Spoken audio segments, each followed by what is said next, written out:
हल्की मजबूती के साथ शुरुआत के आसार हैं आज भारतीय बाजारों के लिए। ग्लोबल बाजारों से मिले जुले संकेत और स्वागत है आप सबका शेयर बाजार लाइव में। नमस्कार, मैं हूं अनिल सिंह जी। और नमस्कार, मैं हूं दीपांशु भंडारी।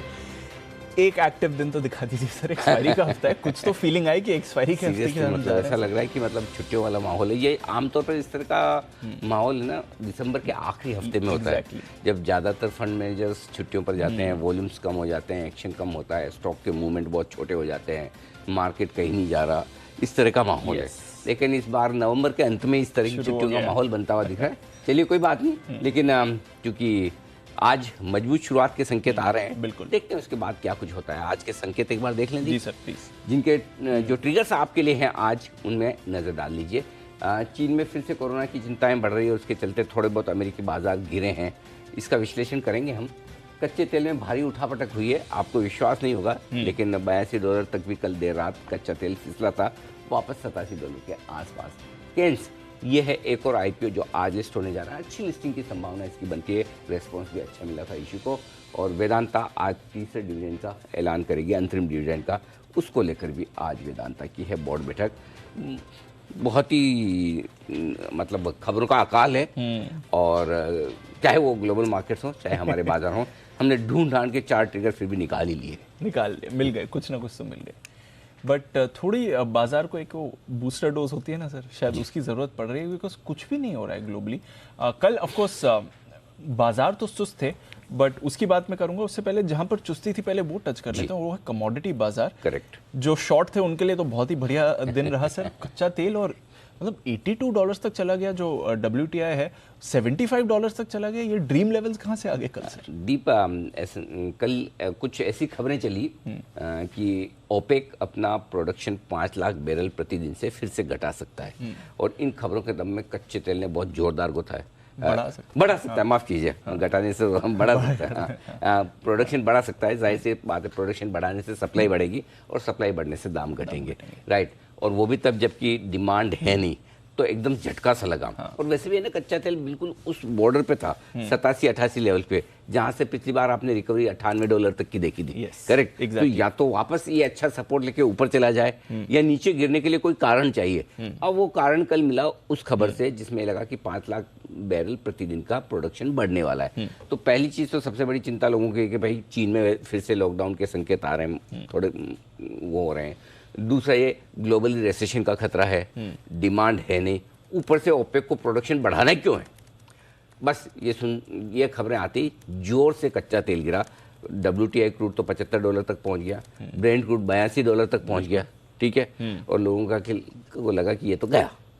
अच्छा, बाद में हुआ ये कि ये खबरें आई सऊदी अरब की तरफ से कि नहीं ऐसा कुछ होने नहीं जा रहा, हम ऐसा कुछ करने वाले हैं नहीं, तो वापस उतनी की उतनी रिकवरी आ गई। बल्कि आई थिंक सऊदी तो ये भी कह रहे हैं कि अगर काटना पड़ा तो हम काट भी लेंगे। अगर सोचना पड़ा उसको, मतलब वो कच्चे तेल को नीचे जाने देना नहीं चाहते, और इसलिए सऊदी ने तो साफ साफ कहा कि नहीं ऐसा हम कुछ करने वाले हैं नहीं, और जरूरत पड़ने पर प्रोडक्शन कट करेंगे ताकि दाम को होल्ड कर पाए। और यही वजह $87 का $88 के आसपास कच्चा तेल आ गया। तो अगर जिन लोगों ने रात को ये तस्वीर नहीं देखी, उन्होंने वो एक्शन मिस कर दिया।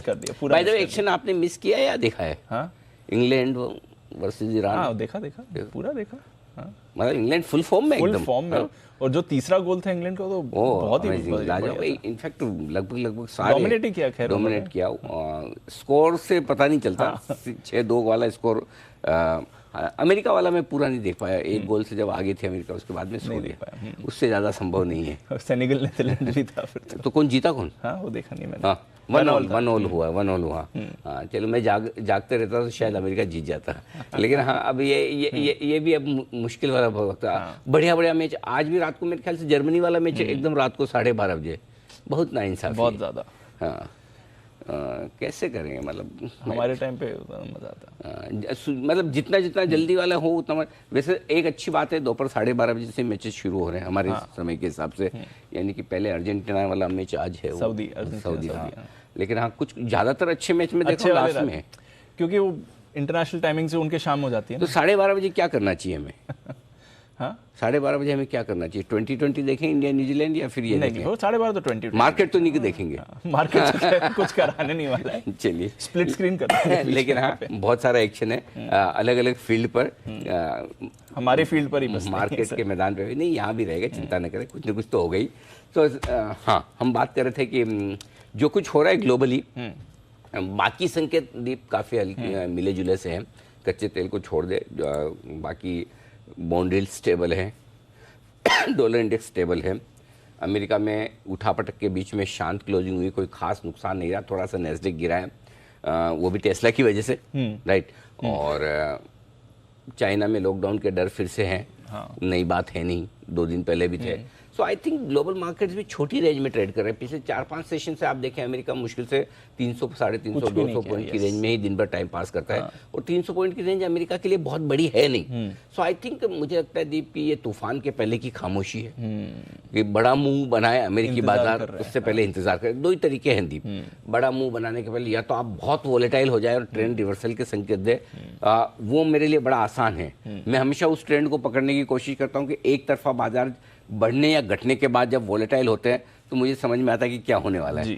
लेकिन जब इस तरह का टाइम वाइज करेक्शन देते हैं तो बड़ा मुश्किल मामला होता है कि अगला मूव किस तरफ होगा। क्या ये एक डिस्ट्रीब्यूशन के संकेत हैं अमेरिकी बाजारों में या हमारे बाजारों में, और उसके बाद टॉप बनाकर नीचे चले जाएंगे, या फिर एक तेज दौड़ लगाने के बाद थोड़ा रुककर सांस लेंगे, टाइम वाइज करेक्शन दिखाएंगे, प्राइस वाइज करेक्शन स्टॉक्स में होगा, इंडेक्स में नहीं होगा, और फिर से रफ्तार पकड़ेंगे। इसका जवाब कैसे निकाला जाए, इसका फॉर्मूला से खैर बाजार में किसी भी चीज़ का नहीं होता, लेकिन एक वो कहते हैं ना कि पुराने एक्सपीरियंस के लिहाज से ये समझ में आया कि ये संकेत किस तरफ देता है। अभी तक इसका कोई ठोस जवाब मिला नहीं है। मैं 30 साल से ढूंढ रहा हूँ। सो इसीलिए मैं वॉलेटिलिटी ज़्यादा पसंद करता हूँ, बजाय इसके कि सुस्त बाजार हो। सुस्त बाजार के बाद बाजार ऊपर जाएगा या नीचे जाएगा, डिस्ट्रीब्यूशन होकर गिर जाएगा या आराम करके बढ़ जाएगा, अभी तक मुश्किल है, नहीं समझ में। आप में से अगर किसी को ऐसा लगता हो, कोई उनका आपका कोई ऑब्जर्वेशन नहीं तो हमारे दर्शक बताएं। It's always better to learn. अगर आपने ऐसा एक्सपीरियंस किया हो कि बाजार एक अच्छी तेजी या एक अच्छी मंदी कर लेने के बाद बहुत टाइम पास करे, ना ऊपर जाए ना नीचे जाए, रुक जाए, सुस्त हो जाए, जैसा कि अभी दिख रहा है, तो उसके बाद वो वापस मूव उसी तरह का दिखाता है जो ट्रेंड चल रहा है, जैसे कि अभी तेजी का है, या फिर रिवर्सल होके उल्टा जाता है। तो जरा आपका अनुभव शेयर करें, लेकिन ऐसे अंदाज से नहीं है, मतलब मुझे कंफ्यूज मत करना, मैं पहले से हूँ, कुछ बैकिंग होनी चाहिए उसमें। तो मतलब कुछ वाकई में उसके सॉलिड रीजन के साथ हो तब तो मतलब, क्योंकि कई बार मैंने देखा है इस तरह की चीज़ों में दीप, कई बार तो ऐसा होता है कि नीचे की तरफ मुंह देता है और कई बार कंसोलिडेट करके वापस ऊपर की तरफ, तो कोई एक स्पेसिफिक फॉर्मूला या ट्रेंड नहीं दिख रहा कि ये बाजार किस तरफ जाएगा। तो फिर उसका तरीका मेरे पास दूसरा है, जो अगर आप पूछेंगे तो मैं बताऊंगा। तो मैं पूछ ही लेता हूँ सर, क्योंकि एक्चुअली जो आप बात कह रहे हैं ना, काफी लोगों का ये सवाल उठ रहा है कि करें तो करें क्या। जैसे आप कहते हैं कुछ लोग हम हैबिचुअल ट्रेडर्स हैं, रोज आए कुछ ना कुछ करना है, कुछ पोजिशनल ट्रेडर्स हैं जिनकी पोजीशन बनी हुई है, स्टॉप लॉस भी नहीं हिट हो रहे हैं, टारगेट भी नहीं हिट हो रहे हैं, अटके हुए हैं। इन्वेस्टर्स तो खैर हमेशा मौका ढूंढते ही रहते हैं। तो इन तीनों की अप्रोच क्या होनी चाहिए इस समय में, ट्रेडर, पोजिशनल ट्रेडर और इन्वेस्टर? परफेक्ट। पहली बात, ट्रेडर्स। सबसे पहले ट्रेडर कौन? जो दिन भर का ट्रेड करे या ज्यादा से ज्यादा ओवरनाइट, राइट, 3:30 से 9:15, मतलब 10 बजे के बाद ओवरनाइट पोजीशन नहीं रखना। इस तरह के जो एकदम शॉर्ट टर्म ट्रेडर्स, उनका स्टॉप लॉस ट्रिगर हो चुका है लॉन्ग साइड पर। हाँ, उनका लॉन्ग साइड पर स्टॉप लॉस ट्रिगर हो चुका है। कल अगर आपने 18,300 के नीचे क्लोज दिया है तो आपका स्टॉप लॉस ट्रिगर हो चुका है। कल अगर आपने इंट्राडे में 18,250 तोड़ा है, आपका स्टॉप लॉस ट्रिगर हो चुका है। तो उन लोगों के लिए तो क्लियर कट है कि उनको ओवरनाइट पोजीशन खत्म कर ही लेनी चाहिए, कोई डाउट ही नहीं है। राइट, क्योंकि अगर आप डे टू डे ट्रेड करें तो आपके लिए कल कितने दिन बाद, मैं बता दूं आपको, 6 दिन बाद, 6 दिन बाद अगर निफ्टी ने 18,300 के नीचे क्लोजिंग दी है तो इसका मतलब ये शॉर्ट टर्म स्टॉप लॉस आपका ट्रिगर हो चुका है। ये तो हो गई एक आध दिन का ट्रेड करने वाले। ठीक है। अब आइए हफ्ते 2 हफ्ते के लिए ट्रेड करने वाले लोग हैं, उनके लिए स्टॉप लॉस दीप होगा 18,000 का। अगर आप 18,000 के नीचे बंद होते हैं तो आपको स्टॉप लॉस ट्रिगर करना है। क्यों करना है वो बता दूं। 15 ट्रेडिंग सेशन हो गए, आप 18,000 के ऊपर बंद रहे Yes, sir. और उस 15 वाले ट्रेडिंग सेशन में एक सेशन मैंने 17,990 का भी लिया है। 17,990 को मैं 18,000 ही मानता हूँ, ठीक है। सो 15 ट्रेडिंग सेशन से आप लगातार 18,000 के ऊपर बंद हो रहे हैं। सो अगर आप 18,000 के नीचे बंद हो, 15 ट्रेडिंग सेशन मतलब कितने, 3 हफ्ते हो गए, 3 हफ्ते हो गए। आप पोजिशनल ट्रेडर मतलब क्या हुआ, हफ्ते 2 हफ्ते वाले, 3 हफ्ते वाले, ये हुआ ना दीप? Yes. करेक्ट। सो अगर आपके 3 हफ्ते से आप 18,000 के ऊपर बंद हो रहे हैं और आप पोजिशनल ट्रेडर, आपको क्लियर कट स्टॉप लॉस मिल गया ना। मिल गया, बिल्कुल। मैं लॉजिक इसलिए बता रहा हूं ताकि अगली बार आपको ध्यान रहे कि मुझे स्टॉप लॉस कैसे निकालना है। करेक्ट। राइट। सो अब 18,000 आपका स्टॉप लॉस हो गया क्लोजिंग बेसिस पे पोजिशनल ट्रेडर। अब आइए इन्वेस्टर्स। इन्वेस्टर्स के लिए वैसे देखा जाए तो स्टॉप लॉस बहुत दूर आता है, जो 17,500 के आसपास का था। लेकिन मैं इतना बेरहम हूं नहीं, मैं छोटा वाला दूंगा। हमने 18,450 का हाई बनाया। 17,835 से 17,900 की रेंज में एक मेरा गैप छूटा हुआ है, जिसका डर मेरे हमेशा दिमाग में रहता है। रात को मेरे को हमेशा याद रहता है कि 17,835 कभी भी आ सकता है, उसकी तैयारी रहनी चाहिए। मैं बार बार बोलता भी हूँ।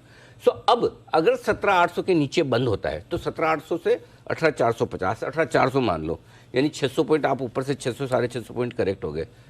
उससे ज़्यादा करेक्ट होते हैं तो फिर अब आपको इन्वेस्टर के तौर पर, कौन से इन्वेस्टर्स जो 2-3 महीने का व्यू लेकर, 6 महीने का व्यू लेकर पैसा लगा रहे हैं, राइट।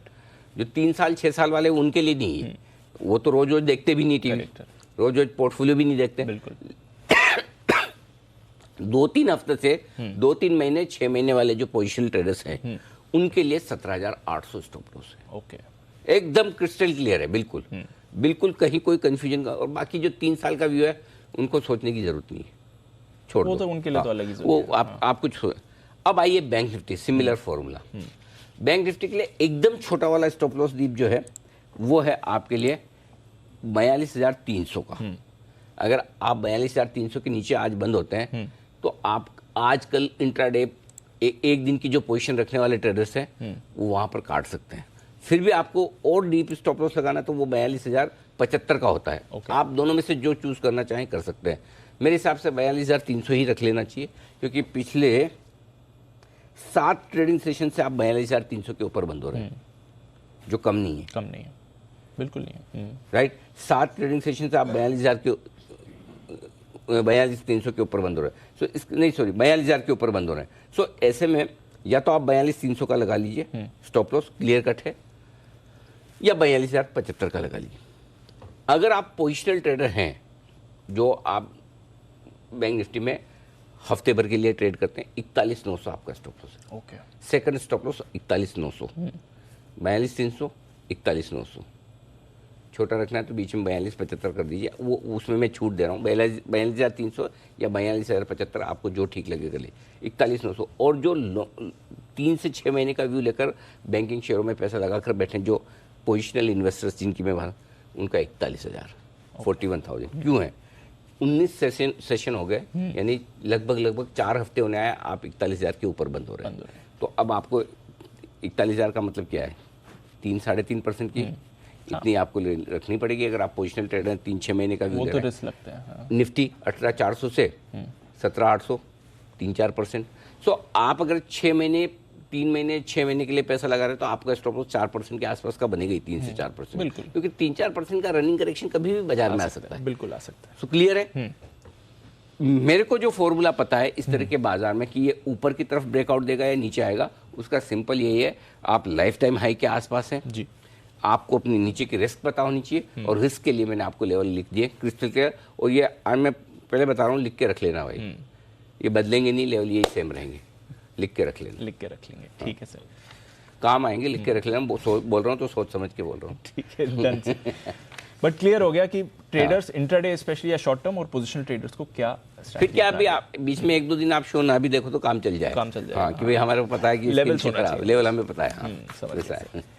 बट रनिंग करेक्शन नहीं आ रहा ना सर, वो क्रॉलिंग करेक्शन आ रहा है, वो 50-50 पॉइंट का मतलब। बात सही है दीप। अब कुछ लोगों को ये वाला पसंद है कि चलो ठीक है, आप रोज नहीं गिर रहे, मतलब जोर से नहीं गिर रहे हैं। कुछ लोगों को ये पसंद है कि नहीं, वॉलेटिलिटी तो होनी चाहिए, चाहे बढ़े तो भी जोर से बढ़े, घटे तो भी जोर से घटे। और इसका रीजन है दीप कि पिछले 2 हफ्तों में जब आखिर में अमेरिकी बाजार भागे थे, हम उतना भागे नहीं भागे, और तब भी अपने यही बात करते थे, अब इस बार अब हम चल नहीं रहे अमेरिका के पीछे। पहले हमने अमेरिका को आउट परफॉर्म किया था, अब घटने के मामले में हम उतना घट नहीं रहे ना। नहीं घट। जब बढ़े नहीं तो घट भी नहीं रहे, तो एक अच्छी चीज़ है। 3 सेशन पिछले ऐसे हो गए जहां निफ्टी और बैंक निफ्टी ने नेगेटिव क्लोज दिया है। यस, ठीक है, अब चौथा है, लेट्स सी, आज शायद हरे निशान में बंद हो, एक तो एक्सपायरी की Let's मूव है, see, कुछ तो फीलिंग है एक्सपायरी। लेकिन हाँ एक चीज पक्की है जी, न भारी उतार चढ़ाव लगातार रहता है बाजार में। इवेंचुअली बाजार को कहते हैं मीन रिवर्सल, यानी कि बाजार नॉर्मल होने की कोशिश करता है। राइट। सो कभी एक्सट्रीम वोलेटिलिटी बहुत ज्यादा उतार चढ़ाव दिखाएगा और उससे थक जाएंगे, फिर अरे यार इतना क्या उछल कूद मत करने का, बाजार कहीं जा थोड़ी रहा, यहीं कहीं है, चलो थोड़ा ठंडा हो जाते हैं। कुछ समय ऐसा था जैसा अभी है कि बहुत सुस्ती दिखती है, कुछ नहीं हो रहा ऐसा करते करते फिर अचानक से एक दिन से झटका लगता है, अरे हो गया। सो वापस से एक्शन भी आएगा। अब वो आज आता है या 2 दिन बाद आता है, नई सीरीज में आता है, यही देखने वाली बात है। सो न बाजार परमानेंटली वोलेटाइल रह सकता है, न परमानेंटली सुस्त रह सकता है। समझ गए, आ जाएगा। ठीक है, चलिए बाजार का रोज की चाल समझनी है, डेटा क्या कह रहा है ये भी समझना है, तो आज की स्ट्रैटेजी की करते हैं शुरुआत। पक्का बयासी करवाओ ना आप। आ गया सर, एक बार टच तो करा दिया, टच कराया, परमानेंट करवाओ इसको। परमानेंट तो कराएंगे, अगर ये 82 हो जाए तो हम तो तेजी कर लेंगे ना फिर। सीरियसली। मैं तो कल शाम को सोच रहा था, मैं कहा अरे वाह 82 मजा आ जाएगा। अब तो निफ्टी को भी 18,604 पार कर लेना चाहिए। अब तो करना। सो आई थिंक वो एक बड़ा ट्रिगर है हमारे लिए इकोनॉमी के लिहाज से। हमारा इन्फ्लेशन तो उसी कंट्रोल में आ जाएगा। बिल्कुल सर। और दूसरा हमारा बिल जो है इंपोर्ट का जो है कच्चे तेल का कितना कम हो जाए, 80-82 आ जाए, मजा आ जाएगा। सस्टेन कर ले वहां पर, मजा आ जाएगा। एटलीस्ट 90 के नीचे तो आया थोड़े दिन। हाँ, फिर ये भी अच्छी बात है अनडाउटेडली। बट 80 के नीचे आप कह रहे हैं बहुत ही बड़ा फिर 80-82 तो बहुत बढ़िया हो जाएगा, मतलब वो चीज ही अलग हो जाएगी। हाँ, समझ गए। मतलब एटलीस्ट हमारी रिस्क नीचे की कम हो जाएगी, गिरने की रिस्क कम हो जाएगी। बिल्कुल 80-82 पे सीधे सीधे पैसे बचते हैं ना, रोज खरीदना पड़ता है। यस, अपने वैसे ही ना रोज गाड़ी चलती, रोज तेल डलवाना है, तो पैसे रोज लग रहे हैं। बिल्कुल। तो आपकी करेंसी स्टेबल हो गई, अगर क्रूड 80-82 आ गया तो कितने पैसे देश के बच रहे हैं सोचो। यस, वो वाली बात। चलिए आशा करते हैं कच्चा तेल गिरा। 4 दिसंबर को ओपेक की बैठक है, बट उससे पहले 4 दिसंबर को रखिए। हाँ, 4 दिसंबर तो संडे आ रहा है शायद। नहीं सर, संडे के दिन काम करते हैं ये लोग। हाँ संडे आ रहे हैं, बिल्कुल संडे आ रहे हैं। संडे के दिन ओपेक वाले काम कर रहे हैं, very good, nice. Middle east है ना उनका, तो हाँ, उनका फ्राइडे जनरली छुट्टी रहती है। हाँ, उनका तो मंडे ट्यूसडे रहता है। हाँ, करेक्ट। चलिए बढ़िया, ठीक है। चलिए सर, आज ग्लोबल संकेत न्यूट्रल साइड पर रखे हैं, न बहुत तेजी वाले हैं न बहुत मंदी वाले। सॉरी, FIs के संकेत थोड़े नेगेटिव साइड पर हैं जी। घरेलू संकेत पॉजिटिव साइड पर हैं। FNO के संकेत न्यूट्रल हैं, न्यूट्रल साइड के पॉजिटिव। सेंटीमेंट न्यूट्रल है, न पॉजिटिव है न नेगेटिव है। ट्रेंड पॉजिटिव है। बाय द वे बड़े दिनों बाद सेंटीमेंट में मैंने बदलाव किया है, पॉजिटिव से न्यूट्रल किया है। कोई तो उसकी रीजन एक ही है, कल की क्लोजिंग 18,300 के नीचे की क्लोजिंग पे मुझे न्यूट्रल करना पड़ेगा, सिंपल सी बात। ठीक है। 18,800 के नीचे अगर बंद हुए तो मैं ट्रेंड को सेंटीमेंट को नेगेटिव कर दूंगा। ठीक है, चलेंगे, इंतजार करेंगे। तब तक हम 18,800 तक 17,800 तक अगर उसके ऊपर रहते हैं तो न्यूट्रल रहेगा सेंटीमेंट। ओके, उसके बाद जब आएगा तब देखेंगे। ठीक है सर। बड़े लेवल्स 18,050, 18,125 आज के लिए तुरंत प्रभाव से सपोर्ट जोन के तौर पर रहेगा। इसके नीचे 17,950, 18,025 स्ट्रॉन्ग बाय जोन है। आएगा नहीं, जरूरत नहीं पड़ेगी, नोट करके रखिए। ऊपर की तरफ 18,200, 18,250 है पहली रुकावट की जगह, पार करके टिके तो 18,300, 18,350 प्रॉफिट बुकिंग और बिकवाली की रेंज है। क्लियर है? ठीक है। बैंक निफ्टी 42,075, 42,200 ये आपके लिए पहला सपोर्ट रेंज है। इस रेंज में आए तो आप निफ्टी को, बैंक निफ्टी को रुकते हुए देखेंगे। इसके नीचे जाने के चांस कम है, लेकिन फिर भी नोट करके रखें। 41,925, 41,975 ये अगला अहम बड़ा मजबूत सपोर्ट होगा खरीदारी की जगह भी। ठीक है। ऊपर की तरफ 42,450, 42,525 ये पहली रुकावट की जगह है आपके लिए। पार करके टिके तो 42,575, 42,675 तक जाने की कोशिश हो सकती है और वहां पर आपको बिकवाली करनी चाहिए। Clear cut. लेवल्स आसानी से निकले। आज लेवल्स वापस मेरे थोड़े बढ़े हैं, क्योंकि जो रेंज बाउंड मार्केट है ना, उसमें आपको छोटे छोटे लेवल्स बहुत निकल कर आ रहे हैं। वो मैं आपको बता दूं, निफ्टी 18,157 पर आप बंद हुए हैं। 18,150, 125 दो छोटे लेवल हैं। 18,075, 18,050 दो मीडियम लेवल है। 18,025, 17,950 बड़े लेवल के तौर पर। ऊपर की तरफ 18,175, 18,200 दो छोटे लेवल है। 18,250, 18,275 और 300 तीन मीडियम लेवल है। 18,325, 18,350 बड़े लेवल के तौर पर। ठीक है। अब ये लेवल इसीलिए छोटे छोटे निकल कर आ रहे हैं क्योंकि आपकी रेंज छोटी हो गई। बैंक निफ्टी 42,350 के आसपास आप बंद हुए हैं। 42,300, 250 और 200 तीन छोटे लेवल है। 42,125 और 42,075 दो मीडियम लेवल हैं। 41,975, 41,925 फाइनल बड़े लेवल के तौर पर। असली कमजोरी नहीं, कमजोरी 41,900 के नीचे अगर टिकते हैं, बंद होते हैं तो ही होगी, तब तक ठीक है। ठीक है। ऊपर की तरफ 42,350 से ऊपर की तरफ 42,450, 525 दो छोटे लेवल, 575, 625 मीडियम लेवल, 622 का हमने आई बनाया है लाइफ टाइम हाई। अगर आप भूल गए हो तो याद दिला दूं, 42,622 का है बैंक निफ्टी पर, और उसके ऊपर निकलने की चांस तो नहीं के बराबर है। खाली मैंने ऐसे लिखे हैं 675, 750 के लेवल। अगर आपको भी लिखने तो लिख लीजिए, ये आपके लिए सारे लेवल। ठीक है सर, तो बड़े लेवल्स भी हैं, रेसिस्टेंस भी है, रेस्ट्रिक्शंस भी आपके सामने आ गई हैं। हल्की हुई है एफआईएस की position 2% he, but put call ratio काफी हल्का हो गया। I think last few days में सबसे lowest put call ratio. Absolutely deep, और ये अच्छी बात है कि पुट कॉल रेशियो आपका 0.8 के आसपास है। एक्सपायरी के हफ्ते में 2 दिन पहले आप बाजार में लॉन्ग पोजीशन कम होते दिख रहे हैं। एफआईएस की भी इंडेक्स लॉन्ग पोजीशन जो 63% आई है, उसमें दीप उन्होंने शॉर्ट कवरिंग भी की। कल इंटरेस्टिंग चीज है। अच्छा, हाँ, कल एफआईएस की तरफ से शॉर्ट कवरिंग हुई है और ट्रेडर्स की तरफ से लॉन्ग अनवाइंडिंग हुई है। तो ट्रेडर्स थोड़ा सा है ना इम्पेशेंट हो रहे हैं। इम्पेशेंट या मतलब यूं कहेंगे फ्रस्ट्रेट हो रहे हैं। राइट, मतलब सोचे कुछ नहीं हो रहा। मतलब आप पोजीशन होल्ड करके कुछ, या तो स्टॉप लॉस ट्रिगर हो, एग्जैक्टली, या टारगेट आए, दो में से एक तो हो। हाँ। नहीं हो तो फिर व्हाट नेक्स्ट। तो वो वाली चीज है ना, जो फ्रस्ट्रेशन वाली चीज हो रही है, और वो अच्छा है। आपका पुट कॉल रेशियो घटकर 0.8 पर आ जाता है। बैंक निफ्टी का पुट कॉल रेशियो थोड़ा सा बढ़कर आया क्योंकि बैंक निफ्टी आखिरी आधे घंटे में थोड़ा रिकवरी हो चुका था। आज भी कहानी तो वही है दीप, ये निफ्टी बैंक निफ्टी को नीचे खींचेगा या बैंक निफ्टी निफ्टी को गिरने नहीं देगा। कहानी तो उतनी है। बैंक निफ्टी कम कमजोर है, इनफैक्ट अब तक मजबूत है। निफ्टी ने कल पहला संकेत कमजोरी का दिया, पहला संकेत है कल निफ्टी का। अब कई बार ये होता है एक आध दिन संकेत देख के वापस मजबूत भी हो जाता है। लेट्स सी, वो क्या बोलते हैं उसको, ये बोलते हैं तकनीकी भाषा में फॉल्स ब्रेकडाउन। हाँ, पता नहीं फॉल्स ब्रेकडाउन हुआ है कि नहीं हुआ, वो पता चलेगा। बट लेट्स सी, अभी भी बैंक निफ्टी ने कोई संकेत ऐसा नहीं दिया जिससे आपको ये लगे खराब। ठीक है, ओके। तो ये हो गया आपका put call ratio. Bank Nifty VIX 3% बढ़ा, ठीक है, कोई दिक्कत नहीं। क्या करना है मौजूदा position? Stop loss 18,000, intraday closing दोनों 18,000। जिनको छोटा रखना है इंट्राडे में 18,125 रख लीजिए। कल का लो 18,133 का है। कल का लो टूटे और आपको बहुत छोटा रखना है कि भाई मैंने कल इसलिए नहीं लगाया स्टॉप लॉस कि मैं एक दिन और देखना चाहता हूँ। कायदे से कल आपका ट्रिगर हो जा रहा है। लेकिन अगर किसी को एक दिन और देखना चाहता हूँ फिर देखूंगा, तो फिर आपके लिए क्लियर कट है भाई साहब, 18,125। लेकिन जिनकी लॉन्ग पोजीशन कल ही बनी है उनको 18,000 का स्टॉप लॉस रखना चाहिए। अब आप चाहें तो 17,950 कर लें, 18,000 कर ले, वो 50% की छूट आपको है। ठीक है। बैंक निफ्टी एक ही अपना वही चल रहा है, वही चल रखेंगे 42,000। जिनको एकदम छोटा रखना है 42,300 का क्लोजिंग पे रख सकते हैं। जिनको एकदम छोटा रखना है 42,300, अदरवाइज 42,000 इंट्राडे और क्लोजिंग परफेक्ट है स्टॉक। और दूर कौन सा है, 1% ही तो है। 42,350 तो आप बंद हुए, कौन सा दूर है। जिनको बहुत छोटा रखना है 42,200 का रख लो, कल का लो का। यहाँ पर आपको छूट है। मेरा स्टॉप लॉस 42,000 है।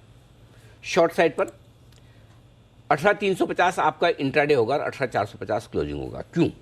बेस्ट क्लोजिंग दीप जो हमें मिली अभी इस पूरे रनअप में, जो कि हमारे लाइफ की थर्ड बेस्ट क्लोजिंग भी है, वो है 18,409 की, जो 16 नवंबर को मिली थी। राइट, तो 18,409 की वो है, और 18,442 का उस दिन का इंट्राडे हाई था। सो बेटर है हम 18,400 के ऊपर की रख ले। मैंने जानबूझ के 18,450 रखा, चाहे तो आप 18,410 भी रख सकते हैं। तो क्लोजिंग बेसिस पे अब उसके ऊपर ही स्टॉप लॉस बनता है, क्योंकि देखिए 18,300 के नीचे बंद होने पर आपका स्टॉप लॉस इमीडिएट वाला ट्रिगर हो गया।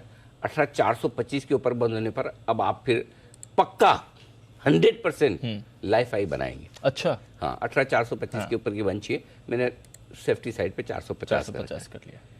ठीक है, ये है। ठीक है, बैंक निफ्टी का स्टॉप लॉस एक ही है शॉर्ट का, लगातार 2 हफ्तों से 42,650। ठीक है, इंट्राडे भी क्लोजिंग भी। Got it. तो बैंक निफ्टी में तो कोई सोच नहीं, नीचे 42,000, ऊपर 42,650। निफ्टी में 18,000, 18,450, ये आपके लिए क्लियर कट है। ओके, नई पोजीशंस पर आते हैं। खरीदे निफ्टी 18,050, 18,125 की रेंज में धीमे धीमे टुकड़ों में थोड़ा लेने की कोशिश कर सकते हैं अगर आप चाहें तो। 17,950 का स्टॉप लॉस होगा, थोड़ा दूर का है, वहीं लगाएं।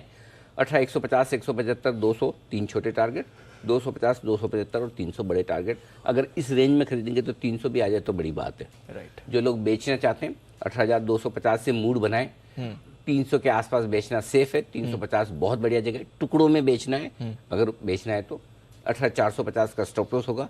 टारगेट जो बनकर आएंगे 18,200, 175 और 150 तीन छोटे टारगेट है।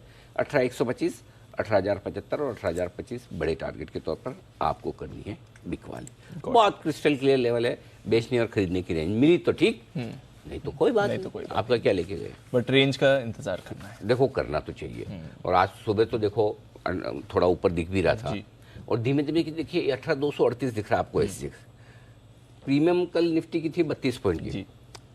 बैंक निफ्टी में आपको याद है कल 3 बजे हम क्या 2:30 बजे क्या बात कर रहे थे, एकदम फ्लैट हो गया था बैंक निफ्टी, करेक्ट। तो अब भाई 2 दिन में तो ये प्रीमियम जानी है ना, जानी है बिल्कुल। तो आज क्यों ना जाए थोड़ी बहुत। तो 18,238, 240 का मतलब ये है कि अगर प्रीमियम आपकी 32 पॉइंट वाली 15 ही रह जाती है तो आप 18,250 के आसपास आ गए। वहाँ पे मूड माहौल देख लीजिए। अगर डाउ फ्यूचर 10-20 पॉइंट ही ऊपर नीचे है तो बेचना बनता है, और डाउ फ्यूचर 100 पॉइंट बढ़ जाए तो आप 300 पे बेचिए। राइट। डाउ फ्यूचर से संकेत लेना है। Got it. कई बार मैं कहता हूँ डाउ फ्यूचर में देखिए, कई बार मैं कहता हूँ देखिए, जब जो संकेत दे उससे ले लेगा। समय की बात है ना, लेना ही पड़ता है। अगर मार्केट जिसके हिसाब से चल रहा है हमें उसके हिसाब से लेना है। एग्जैक्टली, है ना। तो सिंपल है, अगर डाउ फ्यूचर्स में रिकवरी दिखे तो बेचने की हड़बड़ी मत कीजिए, और रिकवरी ना दिखे, ढीला होता दिखे तो थैंक यू। ठीक है, डन सर। बैंक निफ्टी खरीदना है 42,075, 42,225 की रेंज में। कल भी यही रेंज दी थी दीप, आज भी यही रेंज है। 41,900 का स्टॉप लॉस कल भी था, आज भी है। टारगेट 42,300, 375 दो छोटे टारगेट, 450, 525 मीडियम टारगेट और 600 तक के बड़े target. Thank you very much. ज़्यादा अपने लालच है ही नहीं, इतने आ जाए बहुत है। हाँ, आजकल के मार्केट में। और एक्चुअली मैंने एक चीज़ देखी है दीप, जब आप उम्मीद ही कम कर लेते हो कि इससे ऊपर जाएगा नहीं, इससे नीचे जाएगा नहीं, इतने हो जाए बहुत है, तभी फिर मुंह आता है। तभी तो आता है। हाँ, जब है ना वो लोग एक्चुअली थक जाए ना कि अब कुछ नहीं हो रहा, कुछ नहीं हो रहा, 12 से 3 पिक्चर चले जाए ऐसे। 12 से 3 वाला भी टाइम था दीप। हाँ। आपके ज़माने में रहा है ऐसे 9 से 12, 12 से 3, 3 से 6 पहले होते थे। ये सब ओड वाले टाइम बेकार है आपके। पहले तो हमारे क्या पकड़े भी जाते थे। 3 से 4 भी भाई बहना तो समझ में आया था कॉलेज नहीं गया आज ये पिक्चर गया। 12 से 3। अब आजकल तो क्या 1:35 पे शो शुरू होता है, 2:45 पे खत्म होता है। ट्रैक करोगे? और पिक्चर भी 1.5 घंटे की, कोई 1.25 घंटे की, कोई 2। हमारे 3 घंटे की होती थी इंटरवल के साथ मिला के। हमारे ज़माने में आज़ादी थी नहीं दी, पकड़े जाते थे। हाँ, क्योंकि शो का टाइम भी फिक्स रहता था ना। आजकल तो शो का टाइम फिक्स है, पिक्चर भी छोटी मोटी आराम से 1-1.5 घंटे में। क्यों आशीष? यस सर, काफी फ्लेक्सिबल है। कितनी बार किया ऐसा? काफी बार किया। देख लीजिए कॉलेज समय।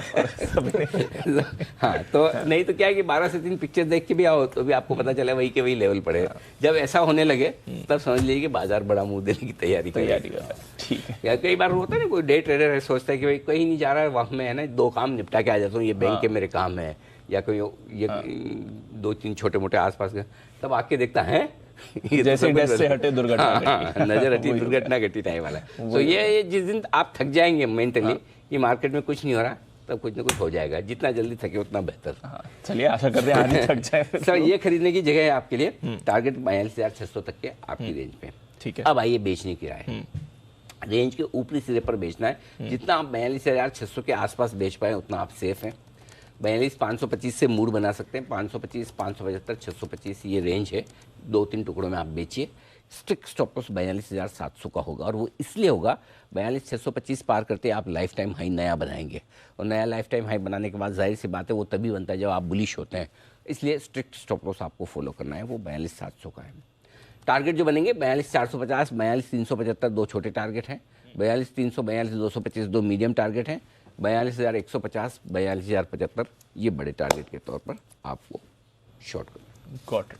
ठीक है, तो चलिए ये हैं आपके लिए सारे बड़े लेवल्स और आज की पूरी स्ट्रैटेजी, कहाँ बेचना है, कहाँ खरीदना है। सर बैन लिस्ट में काफ़ी बदलाव हुए हैं। कल बलरामपुर, डेल्टा, BHEL 3 स्टॉक्स कल बैन से बाहर निकल कर आए हैं। उसके सामने एस्कॉर्ट्स की हुई है एंट्री। तो आज 5 स्टॉक से बैन में एस्कॉर्ट्स जिसकी फ्रेश एंट्री हुई है, साथ ही PNB, India bulls housing, Sun TV और GNFC 4 अंदर बने हुए, बट 3 स्टॉक्स निकल कर आए हैं। बढ़िया है। तो बढ़िया लोगों को रोल ओवर करने का मौका मिलेगा। और 3 में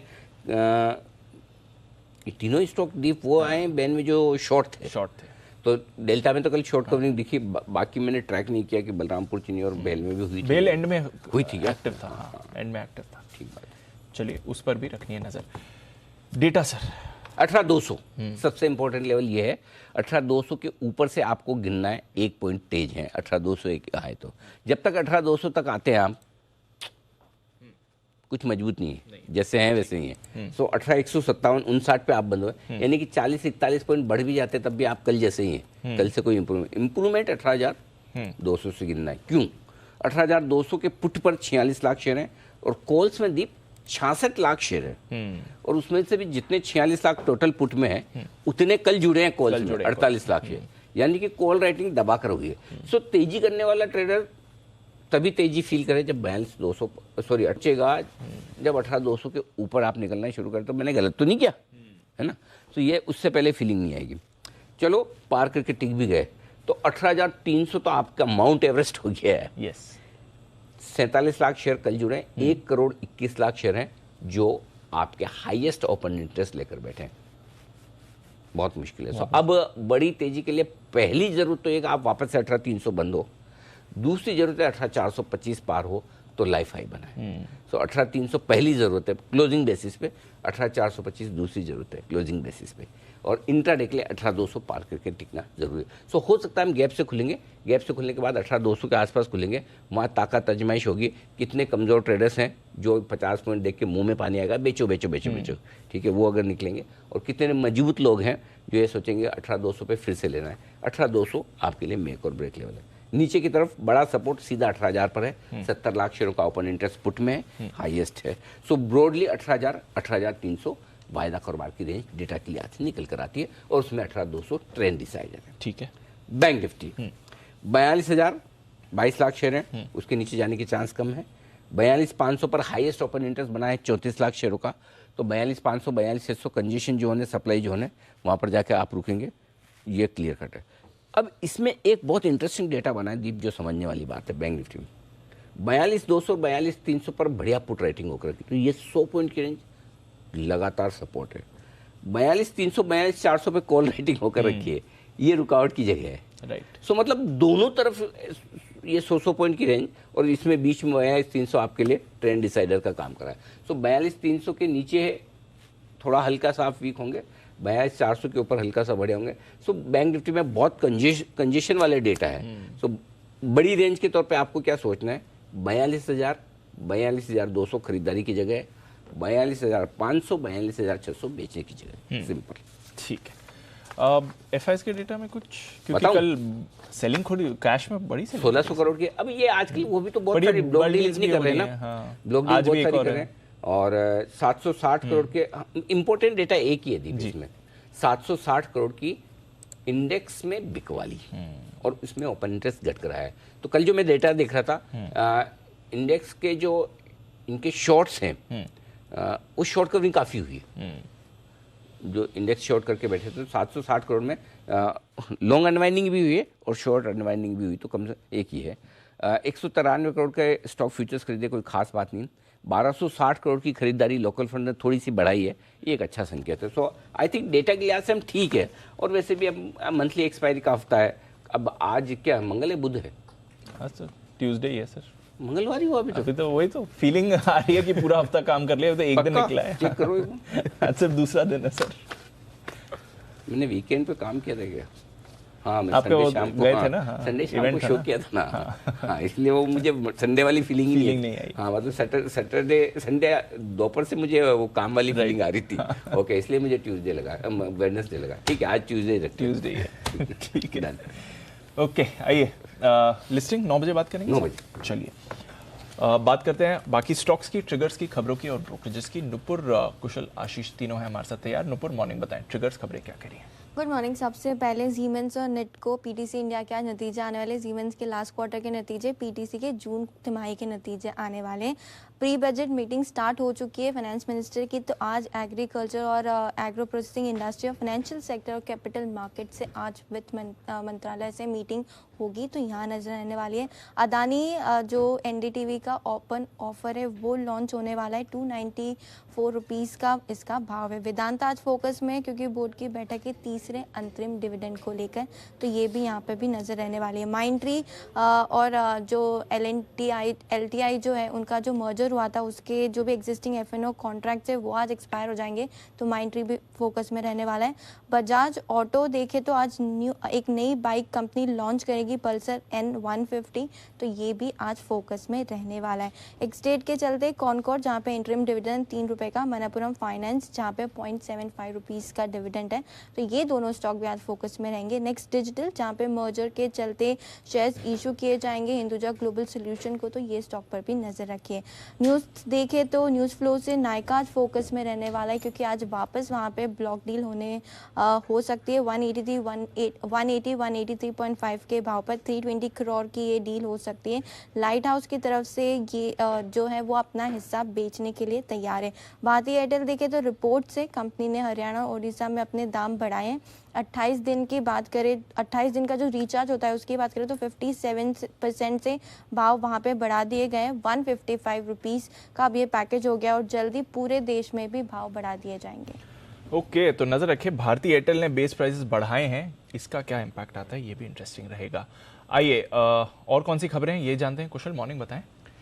मॉर्निंग दीप, खबरों में जेके पेपर भी फोकस में रहेगा। कंपनी ने दो अधिग्रहण किया है 2 कंपनियों का और 85% हिस्सेदारी इन्होंने खरीदे है, हॉराइजन पैक्स प्राइवेट लिमिटेड और साथ ही जो दूसरी है security PACS packaging private limited. यहाँ पर बची हुई 15% हिस्सेदारी अगले 3 सालों में खरीदी जाएगी और कुल ट्रांजैक्शन वैल्यू लगभग 580 करोड़ रुपए का है। डेफिनेटली ये जो अधिग्रहण कर रही है कंपनी, कॉरुगेटेड पैकेजिंग बिजनेस को और फर्दर एक्सपेंशन मिलता हुआ नजर आएगा। साथ ही थॉमस कुक यहाँ पर नजर रखिए, सब्सिडियरी स्टर्लिंग हॉलीडेज रिसोर्ट्स ने यहाँ पर पेंच नेशनल पार्क मध्य प्रदेश में जो नया वाइल्ड लाइफ रिसोर्ट है वो खोलने का इन्होंने ऐलान कर दिया है। तो डेफिनेटली यहाँ पर जो वाइल्ड लाइफ रिसोर्ट्स है इसके अकाउंट इनके बढ़ते हुए नजर आ रहे हैं। रूट मोबाइल कंपनी ने सऊदी अरेबिया के संचार और सूचना से CITC लाइसेंस मिला है और ये लाइसेंस मिलने के बाद सऊदी अरेबिया में इन्होंने इनका जो SMS कारोबार है ये ऑपरेट कर पाएंगे। आपको याद ही होगा कि पिछले साल इन्होंने ऑलरेडी अपनी एक ऑफिस खोल लिए थे, उस सब्सिडियरी का गठन वहाँ पर कर लिया था। तो डेफिनेटली इस वजह से ये फोकस में है। सद्भाव इंजीनियरिंग, इस पर भी नजर रखिए। वशिष्ठ सी पटेल ने CEO के पद से इस्तीफा दिया है विद इमीडिएट इफेक्ट और निजी कारण बताया है। साथ ही जो कंपनी के एग्जीक्यूटिव डायरेक्टर और CFO हैं उन्होंने नितिन R पटेल, उन्होंने भी यहाँ पर इस्तीफा दिया है with immediate effect citing personal reasons. 2 bulk deal है अंत में मेरे पास, जहाँ पर blue star Kotak Mahindra mutual fund ने लगभग 63,000 शेयरों की यहाँ पर खरीदारी की है 17 नवंबर को ओपन मार्केट के जरिए। और साथ ही आर्चिन केमिकल इंडस्ट्रीज यहाँ पर क्वांट मनी मैनेजर्स ने 6.5 लाख शेयरों की खरीदारी की है। औसतन कीमत 452 रुपये 60 पैसे प्रति शेयर पे ये डील हुई है। ओके, तो ये है आपके लिए सारे की सारे आज की खबरें। आइए ब्रोकरेजेस पर भी एक बार डालें नजर। FIR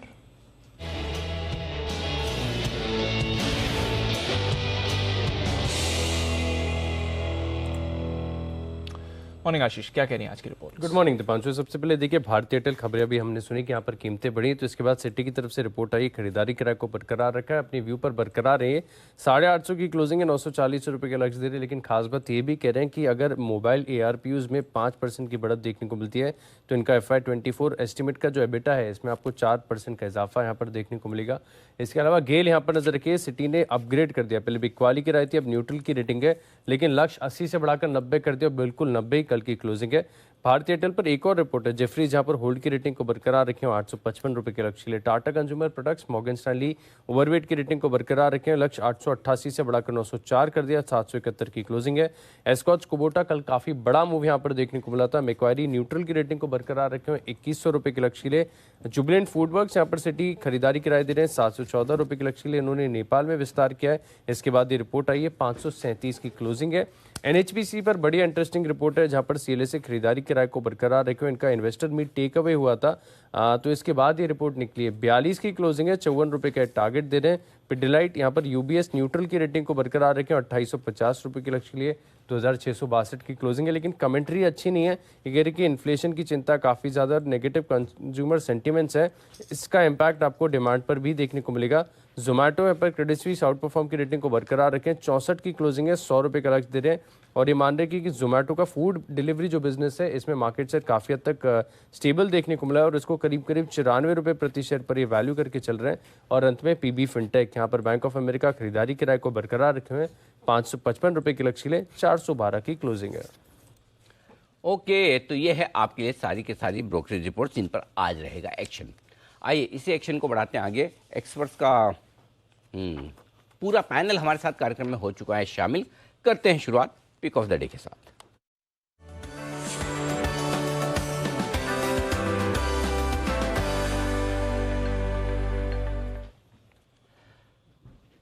बंसल जी सुप्रभात, शुरुआत करें सर।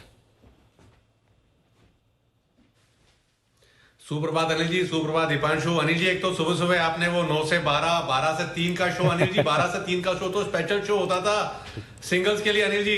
और अनिल जी सब याद करा के, मतलब कि अभी तो वीक शुरू हुआ अनिल जी, एकदम वीकेंड वाला माहौल बना दिया आपने आज। कॉलेज में भी आप सिंगल्स वाला शो ही देखने जाते थे?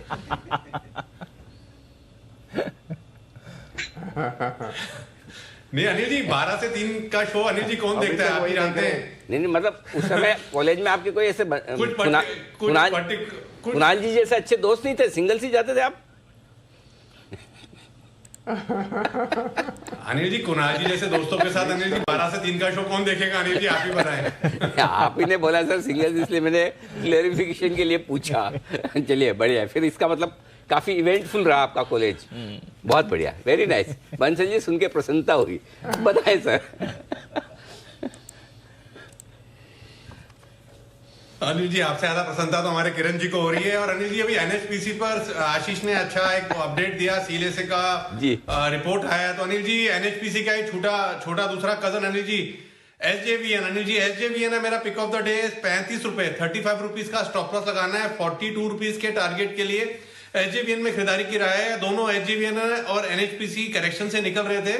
एसजेवीएन में कल एक बुलिश एनगल्फिंग कैंडल बनी है और उस बुलिश एनगल्फिंग कैंडल ने ना सिर्फ मतलब कि मंडे के हाइस को, फ्राइडे के हाइस को इनगल्फ करा है, थर्सडे के भी हाइस को, पिछले 2 दिन के ट्रेडिंग हाइस को इनगल्फ कर लिया है। तो एसजेवीएन टेक्निकली अच्छा लग रहा है। ओके, तो ये है आपके लिए राय इस वक्त एसजेवीएन पर खरीदारी करने की बंसल जी की तरफ से आती हुई। ओके किरण जी सुप्रभात, बताएं सर। किरण जी का वो जो मेंस डे वाले मार्केट की पाठशाला में इशू यही था, इसी वजह से किरण जी बोल रहे थे मुझे वापस कॉलेज में एडमिशन लेना है। अब समझ में आया, और आज तो और ज्यादा दुखी महसूस कर रहे होंगे बंसल जी को सुन के। जी किरण जी। जी वेरी गुड मॉर्निंग। नहीं जी, मुझे ये समझ में नहीं आता कि हमें ये समझ में आता है कि आपके यहाँ तो कैमरे लगे हुए हैं, स्क्रीन लगे हुए हैं जो मुझे देखता है, बंसल जी ने क्यों कैमरे लगाए हुए ये समझ में नहीं आता। बंसल जी के दिमाग में कैमरे फिट है कि कौन कैसा फील कर रहा होगा ये सोचकर अंदाज लगा लेते हैं। और बाकी बंसल जी ने कुछ मतलब वाकई में 12 से 3 फिल्में देखी हो नहीं देखी हो, मतलब बोलने में तो इज्जत बढ़ ही रही है कम से कम, वैसा है। चलिए किरण जी बताएं सर आपका pick of the day. Anil ji मेरा पिक ऑफ द डे रहेगा टोरेंट पावर, जहां पे कल मार्केट में थोड़ी सी गिरावट देखने को मिल रही थी, पर ये स्टॉक था जहां पे पॉजिटिव डाइवर्जेंस काफी अच्छा था, डिलीवरी बेस्ड बाइंग देखने को मिल रही। तो मेरा मानना है कि ये कंटिन्यू होता नजर आ जाना चाहिए। आपका स्टॉप लॉस 518 का लगाना चाहिए और टारगेट्स के लिए 540, 545 के टारगेट्स आप एक्सपेक्ट कर सकते हैं। ओके, तो ये है आपके लिए टोरेंट पावर में खरीदारी करने की राय। स्टॉप लॉस लगाइए आप 518 का, 540 और 545 के टारगेट के लिए। मोदी जी सुप्रभात, बताएं sir pick of the day. Good morning Anil ji, good morning Deep. Pick of the day में हमने चुना है भारतीय एयरटेल।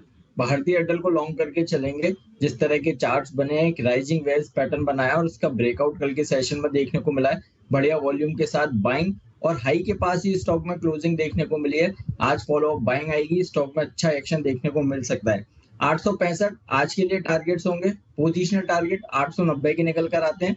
865 890 के टारगेट्स के लिए भारतीय एयरटेल को लॉन्ग करके चलेंगे। स्टॉप लॉस रहेगा 840 का।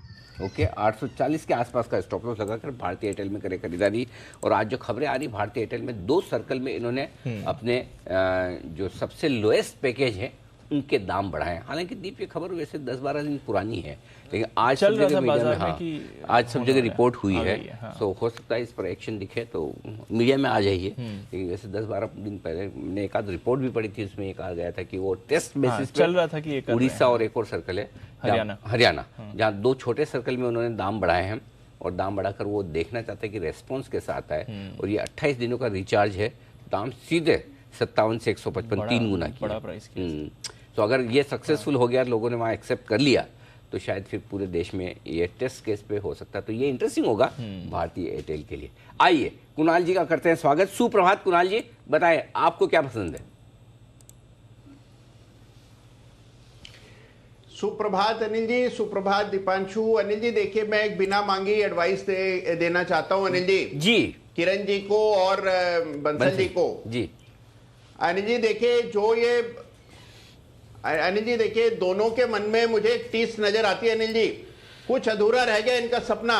तो अनिल जी दोनों को मेरी सलाह है कि जब जागो तब सवेरा, अभी भी बहुत देर नहीं हुई है। किसी भी दिन बाजार सुस्त हो तो 12 से 3 की छुट्टी लेकर अनिल जी ये डबल्स में फिल्म देख सकते हैं। अब सिंगल्स का तो जमाना रहा नहीं इनका अनिल जी। हाँ, डबल्स में वैसे कि वो मतलब एक पुणे से देखे, एक दिल्ली से देखे, वैसा वैसे वो कौन सी फिल्म आई थी, रंगीला?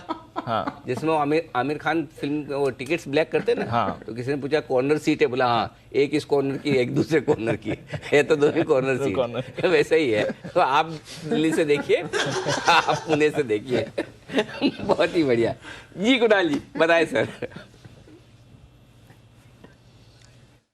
अनिल जी देखिए, खरीदारी की राय है हुडको में। हुडको हालांकि हमारे सुमित जी का फेवरेट स्टॉक है, लेकिन चार्ट पर एक बड़ा ब्रेकआउट आता हुआ नजर आया। कल सुस्त था स्टॉक, मुझे लगता है आज दोबारा तेजी पकड़ेगा। तो मौजूदा भाव पर खरीदारी की राय है।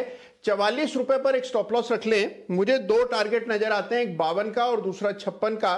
तो हुडको में खरीदारी की राय 52 और 56 के टारगेट के साथ हुडको में करें खरीदारी। सुमित जी हमारे साथ तैयार हैं। सुमित जी गुड मॉर्निंग, धन्यवाद दे दीजिए, पिक बता दीजिए। जी बिल्कुल, गुड मॉर्निंग अनिल जी। और हुडको तो बिल्कुल अनिल जी बढ़िया लग ही रहा है। स्टॉक यहाँ से ऊपर का मूव और दिखाना चाहिए। अब जो आज यहाँ पे पिक ऑफ द डे के तौर पे स्टॉक मैंने चुना है वो है EID पेरी। EID पेरी 630 के आसपास कल का क्लोजिंग है, इसमें खरीदारी करके चलने का सलाह रहेगा। EID पेरी के अंदर एक कंसोलिडेशन के बाद अब यहाँ से एक बढ़िया मूव ऊपर की तरफ देखने को मिलना चाहिए। 620 रुपए का इसके अंदर नीचे में सपोर्ट है, तो वो स्टॉप लॉस लगाए। और ऊपर में जो टारगेट देखने को मिल सकते हैं 640 रुपए, 650 रुपए, ये 2 लेवल EID पेरी में ऊपर की तरफ देखने को मिलने चाहिए। 620 के स्टॉप लॉस से खरीदारी करें, 640, 650 के टारगेट्स के लिए। चलो बढ़िया है। हुडको पसंद किया कुणाल जी ने, तो कुणाल जी की पसंद का शेयर EID पेरी पसंद कर लिया है। सुमित जी ने 640, 650 के टारगेट के लिए तैयार है। वागले साहब हमारे साथ, और उम्मीद आशंका पूरी है कि पहला शॉर्ट कॉल आज का आने की तैयारी होनी चाहिए। वागले साहब गुड मॉर्निंग। जितना आपको जानते हैं उससे तो लगता है, बाकी तो फिर आप ही बताएंगे। Anil ji good morning, Deepanshu good morning. Anil ji पहले तो मैं माफी चाहूंगा कि मैं आपके उम्मीदों पे खरा नहीं उतरा। अरे वाह, बहुत अच्छा लगा, ये जान के अच्छा लगा। कम से कम आपका लॉन्ग कॉल तो आ रहा है। अच्छा, पहले से था या अभी अभी बदला है मेरे बोलने के बाद? नहीं, पहले से ही है। बताए सर। अनिल जी हम तो प्राइस की तरफ झुकते हैं और प्राइस और पैटर्न क्लियर है, तो फॉलिंग मार्केट में भी अच्छे स्टॉक्स परफॉर्म करते हैं। कल जो बैंकिंग स्पेस में, specifically lower and banking space में जो मूव आई, मुझे लगता है ये मूव कंटिन्यू होगी। मेरे रडार पर है सेंट्रल बैंक। कल इसमें एक बड़ा वाला ब्रेकआउट आया है, मुझे लगता है आज कल में ये कंटिन्यू होना चाहिए। 25 रुपए 75 पैसे का बंद है। आपको करंट लेवल पे या थोड़ा सा हल्का सा नीचे लेना है। मेरा लगभग 30 का टारगेट है, 1 से 2 दिन, मे भी 3 दिन। और आपका स्टॉप लॉस होना चाहिए 24 रुपए के नीचे, 24 के नीचे। ओके, 24 रुपए का स्टॉप लॉस, 30 का टारगेट। सेंट्रल बैंक में खरीदारी करने की राय। और जो कल कुणाल जी सेंट्रल बैंक को CBI कह रहे थे, वो मत बोलिए, पूरे ही बोलिए। सेंट्रल बैंक ज़्यादा ठीक लगता है। कोई भी खरीदना भी चाहे तो कम से कम उसको कॉन्फिडेंस रहे। तो सेंट्रल बैंक खरीदारी करने की राय वागले साहब की तरफ से। आइए अविनाश जी का भी स्वागत किया जाए। अविनाश जी सुप्रभात, बताएं sir pick of the day. Anil ji good morning, Deepanshu good morning. मेरा जो पिक ऑफ द डे है वो कैपिटल गुड्स का दिग्गज है कमिंस इंडिया। हमको लग रहा है कि जो परफॉर्मेंस फर्स्ट हाफ में आया है उससे कहीं ज़्यादा आपको सेकंड हाफ में परफॉर्मेंस देखने को मिलेगा। ऑर्डर बुक अच्छी है, मार्जिन्स में इंप्रूवमेंट है, मैनेजमेंट की कमेंट्री भी काफ़ी स्ट्रांग है। और हमको लग रहा है कि जिस प्रकार की कैप्टिव पावर डिमांड बढ़ रही है, इसमें कमिंस को ज़रूर फायदा होना चाहिए। मेरे ख्याल से अगर कोई नज़रिया कम से कम 8 से 12 महीने का रखता है तो 1490, 1500 का एक नियर टर्म का टारगेट बनता है। तो इसको कोई भी डिप अगर मिलती है और करंट लेवल्स पे अगर कोई खरीदता है तो अच्छा रिस्क रिवॉर्ड बन सकता है। तो कमिंस मेरी तरफ से आज का पिक और अच्छा investment for the next 6 to 8 months. Okay, तो कमिंस इस पर रखें नज़र, ये लगातार रेडार पर भी है। L&T कमिंस दोनों में ही इनफैक्ट रिसेंटली हमने बढ़िया एक्शन बनते हुए देखा है। अच्छा, L&T की बात निकली है तो अविनाश जी, L&T इन्फोटेक और माइंडट्री मर्जर हो रहा है। आज से माइंडट्री के एफएनओ कॉन्ट्रैक्ट्स बंद हो जाएंगे, बट मर्जर भी 2 दिन बाद एक्स डेट है और उसके बाद तो हो ही गया, कंबाइंड एंटिटी की तरह ट्रेड करेंगे। तो इस कंबाइंड यूनिट पर क्या राय है सर आपकी? कि देखिए कंबाइंड यूनिट दीपांशु डेफिनेटली काफी बड़ा एंटिटी बनेगा। इनफैक्ट स्केल बेनिफिट्स तो मिलेंगे, लेकिन कॉस्ट ऑप्टिमाइजेशन भी होगा। और आज मैंने सुना है कि एमएससीआई के जो इंडेक्स का जो रीजिक होने वाला है उसमें इसका इंक्लूजन होने वाला है। तो मेरे ख्याल से कहीं ना कहीं इंस्टीट्यूशनल इन्वेस्टर्स इसमें और अपनी पोजीशंस बढ़ाएंगे। ग्लोबली एफआईआईज और जो फॉरेन इन्वेस्टर्स होते हैं वो एमएससीआई के इंडेक्स को बहुत क्लोजली ट्रैक करते हैं। तो नियर टर्म में डेफिनेटली इसमें थोड़ा सा वोलेटाइल रहेगा, क्योंकि ओवरऑल आईटी का बिजनेस जो है वो यूएस और यूरोप के ऊपर डिपेंडेंट है। लेकिन ऑर्डर बुक अच्छी है, और अगर लंबे नजरिया के लिए अगर किसी को खरीदना है तो मेरे ख्याल से अगर कोई गिरावट आपको दिखती है आज के मार्केट में तो इसको खरीदने का मौका समझना चाहिए। हमको लग रहा है नेक्स्ट 12 to 18 मंथ्स में अच्छी आउट परफॉर्मेंस आएगी। ओके, तो कंबाइंड एंटिटी पर रखिए नज़र। इसी हफ्ते पूरा मर्जर प्रोसेस और प्रक्रिया पूरी हो जाएगी और कंबाइंड यूनिट पर फिर पॉजिटिव व्यू है अविनाश जी का। भारती एयरटेल रिपोर्ट्स तो हैं प्राइस हाइक की, जिसकी हम बात भी कर रहे थे। अविनाश जी से फंडामेंटल व्यू भी लेंगे। एक चार्ट चेक दें सुमित जी, भारती एयरटेल। दीपांशु देखिए, स्टॉक के अंदर मोमेंटम बढ़िया बना हुआ है। स्टॉक के अंदर तेजी का व्यू लेके ही काम करना चाहिए। पिछले कुछ दिनों में स्टॉक ने वैसे भी तेजी दिखाई है और 850 के ऊपर सस्टेन होने का मतलब हो गया स्टॉक के अंदर यहाँ से और ऊपर का मूव देखने को मिलेगा। 875 से लेके 880 रुपए तक के लेवल भारतीय एयरटेल में जल्दी शॉर्ट टर्म में देखने को मिल सकता है। एग्जिस्टिंग पोजीशंस होल्ड करें, डिप्स में खरीदारी करें। ओके, तो ये है आपके लिए भारतीय एयरटेल। अविनाश जी, प्राइस हाइक, वो भी बेस प्राइस हाइक बढ़ाया है, और बड़ा हाइक क्या है, 57% से बढ़ाया है दाम। क्या सिग्नल भेज रहा है भारती? कल तो डेज हाई पर बंद हुआ था। नहीं, बिल्कुल दीपांशु, देखिए ये अगर मार्केट पचा लेता है तो मेरे ख्याल से टेलीकॉम सेक्टर में ऑलरेडी काफी कंसोलिडेशन हो गया है, प्राइसिंग पावर वापस आई है। तो ये डेफिनेटली अच्छा संकेत है, क्योंकि इसका मतलब मार्केट ये अनुमान लगाएगा कि जो टेलीकॉम के टैरिफ्स है वो डेफिनेटली महंगे हो जाएंगे, और कहीं ना कहीं प्राइसिंग पावर अगर वापस आती है तो इनके लिए मुनाफा काफी सिग्निफिकेंटली बढ़ेगा। तो मेरे ख्याल से यहाँ पे खरीदने का मौका बनता है। अगर आपका नजरिया कम से कम 6 to 12 मंथ्स का है तो टेलीकॉम एक ऐसा सेक्टर है जो बहुत समय के बाद कंसोलिडेट हुआ है, मार्जिन इंप्रूव हो चुके हैं। तो यहाँ पे Bharti Airtel will be a buy on decline, और डेफिनेटली ये एक सेक्टर के लिए न्यूज पॉजिटिव है, क्योंकि इसमें आपको एटलीस्ट नियर टर्म में स्टॉक में तेजी दिख सकती है। कि तो भारतीय एयरटेल में डिक्लाइन में खरीदारी कर रहे हैं। और अभी अविनाश जी की घंटी भी बजी है। तो अविनाश जी, जब तक आप हम अगला सवाल तब पूछेंगे, एक बार आप आराम से देख के आ जाए कौन आया है। हो सकता है सुबह सुबह आपने कुछ ब्रेकफास्ट ऑर्डर किया हो, बढ़िया नाश्ता मिले। तब तक हम क्या करते हैं, हम फर्स्ट एड की शुरुआत करके हेडलाइन पढ़ लेते हैं। तो 5-7 मिनट है आपके पास आराम से, एंजॉय।